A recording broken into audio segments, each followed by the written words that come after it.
আমরা বর্তমানে ভালো আছি, কিন্তু আমাদের ব্যবসা খুব খারাপ যাচ্ছে।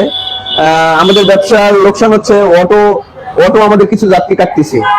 তো আমরা চাই যে অটো যাত্রী নিয়ে যাক, আমাদের বাসের যাত্রী নিয়ে যাবে। তো ফলপুরিটাতে বেশি সমস্যা হচ্ছে। আপনাদের ছাত্ররা আমাদেরকে হেল্প করতেছে। হ্যাঁ, এই মর্মে এখন যদি আপনারা ছাত্ররা আমাদেরকে আরো হেল্প করে, তাহলে মনে হয় ব্যবসা আমাদের একটু উন্নতি করা যাবে। আচ্ছা, আপনার কাছে দ্বিতীয় প্রশ্ন, যে আগামী বাংলাদেশ আপনারা কেমন দেখতে চান? আমরা আগামী বাংলাদেশ দেখতে চাই যেন কোনো স্বৈরাচার না হয়, নিরপেক্ষ সরকার থাকবে।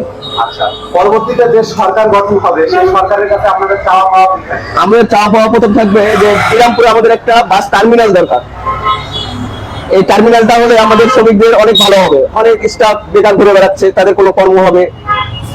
আবার অনেকে হয়তো বসে আছে, তাদের কোনো কর্ম হবে, দোকানপাট করবে, চায়ের দোকান দিতে পারবে।